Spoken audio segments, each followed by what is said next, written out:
what's up, everybody? Welcome to Indie Comics Review. My name is Lorenzo, and every week I review 3 indie comic books. If this is the kind of content you find interesting, be sure to hit that like button and the subscribe button. And also, I'm going to be reviewing probably a lesser known indie comic book that you guys may not have heard of in my Artist Alley segment at the end. So be sure to stick around for that. So let's get started. We got a lot of content. First book of the night is Swamp Dogs #1. And this is on the Black Caravan imprint of Scout Comics. And it is written by J.M. Brandt and illustrated by Hubert Ball. The story takes place in Louisiana. We open in the South, in Louisiana, in 1865, with some Confederate soldiers on the run from something, and it was not the Union Army. One of the bunch has to stop and answer the call of nature, and he pays the ultimate price in a manner that we don't see, but it soon becomes clear that the place is lousy with zombies. Fast forward to the present day, Baton Rouge.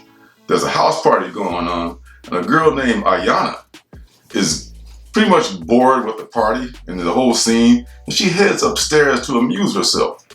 She's soon joined by another party goer named Violet, who pretended to be looking for the bathroom, but was totally checking Ayanna out on the way upstairs. The two hit it off right away and quickly go from flirting to first base, but you get the feeling that pretty soon they're going to be rudely interrupted. My first impression is I like Swamp Dogs. It reads a lot like a teenage zombie movie, especially like from the 80s, and not really a bad one. I was pleased with the art in Swamp Dogs by Ball and by colorist Ruth Redmond. Some of the Scout books can have kind of sketchy artwork, or artwork I should say, but usually the Black Caravan books are pretty tight. I hope this story continues and hope it just develops and doesn't turn into just a cheesecake cover kind of a thing and cliches, because there's a lot of possibilities here. Ayanna seems to like she could be a complex character, and I kind of like to think that Violet is not as innocent as she pretends to be. Overall, I'm in on this story, at least for another issue. Good luck finding it, or some of those variant covers, because some of these Scout Black Caravan books are kind of hard to find. I couldn't find any of the B labels or the special incentive labels. Not labels, but covers, I should say. But the A cover itself is pretty sweet. Next book is My Date with Monsters #1, and this is on Aftershock, and it's written by Paul Tobin and illustrated by Andy McDonald. Okay, so Risa is a scientist, and she's been part of this team called the Cognitive Research Institute.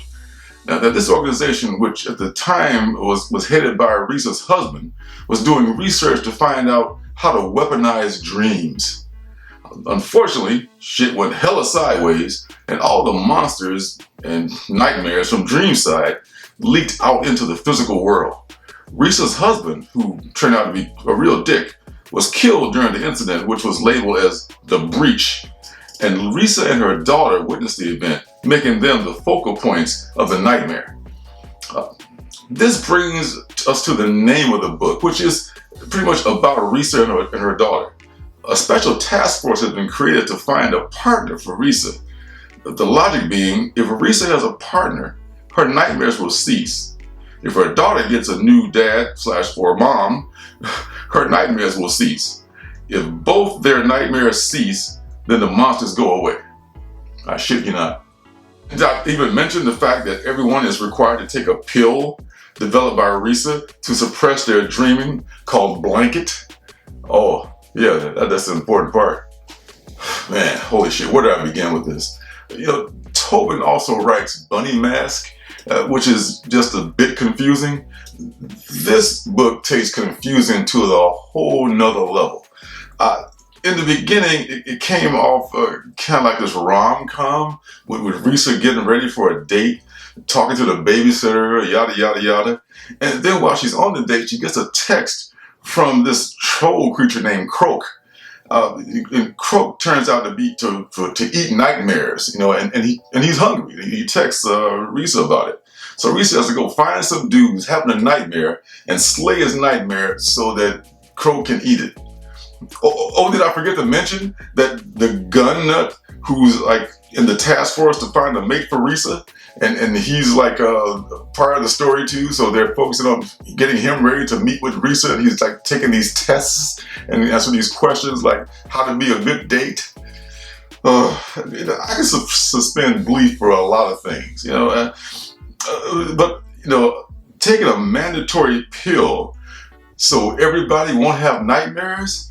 I mean, we can't even get motherfuckers to take a one-time vaccine, let alone get somebody to take a pill every night so nobody will have a nightmare. I mean, this is just beyond the pale.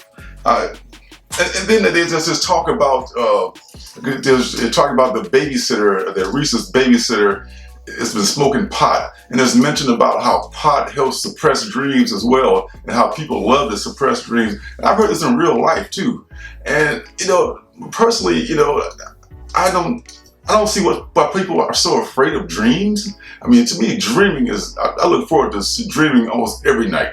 And I mean, sometimes I smoke pot right before I go to bed. I still dream by plenty. It's not illegal because it's legal out here. So, and it's just like so many things in this book that I just can't get with, and bottom line is my date with monsters, no, just no. Next book is Radio Apocalypse #1, and this is on Vault, and it's written by Ram V and Anand RK. Well, here we are, another post-apocalyptic book in a post-apocalyptic landscape. This is one where a radio station that's in a fenced-off outpost, I think it's probably California, it's the last radio station on Earth. We meet two girls who are about to, they're trying to make it to the outpost before it gets dark. When these beings, I guess called Xenos, come out, and nobody wants to be out when that happens. One of the girls is suffering from a bad wound on her leg. When it becomes clear to her that she's not going to make it, she urges her friend to go on alone. And her friend eventually, reluctantly, she agrees. Meanwhile, the complex is being broken into by a couple of what they call rusters, looking for whatever they can steal to survive. When the girl finally makes it to the outpost, she has to make a decision about her friend, and the guy in charge of the outpost also gets some troubling news. This is the second apocalyptic book in 2 weeks that it has a music as an underlying theme, kind of a backstory, as a thread. The creators also recommend, as with What's the First Place from Here, that this book be read with the soundtrack. Radio Apocalypse was a bit easier for an old fart like me to follow. I still don't like to read and listen to music at the same time, but that's just my personal preference. But nonetheless, I still enjoyed this book. The relationship between the two girls is touching, and I really like the stylized art of Anand RK and of the colorist whose name is Anisha. Ram V has a lot of books going on right now, but looks like he's come up with another winner. Radio Apocalypse is definitely worth your read. Now to the Artist Alley segment, where I try to highlight some books from creators who you may not have heard of. This book was sent to me by the author, the writer of the book. His name is Scott Gregory. And the name of the book is Marshall, Shadows in the Darkness #1. It's a graphic novel, and it's available on Amazon as a Kindle ebook. Dave Marshall is an Army intelligence officer who was in World War II. And during that time, he met a doctor named Milton. Fast forward to 1955. Dr. Milton's sexy young daughter approaches Marshall to help her find her daughter, find her father, who's missing in Africa on a Peace Corps mission. She, of course, insists on him coming along. While Marshall mulls this over whether or not he's going to help the young debutante, he's followed by some shady types and does some fancy shooting to dispense the scoundrels. He barely had time for his gun to cool off when he's visited by a couple of men from the OSS. They also want Marshall to find Dr. Milton because he's an undercover agent of the OSS. I understand that this story, according to the author, was originally written as a screenplay, so I was trying to imagine it more in a cinematic sense than as a comic book. I'm not really a fan of the artwork, to be honest, which is, I guess, done with some sort of 3D software, and it kind of gives the figures kind of a lifeless robot doll look in their eyes, you know. But it would work great for a video game. Now I understand why the author used it as the artist, like, you know, to get this made like that.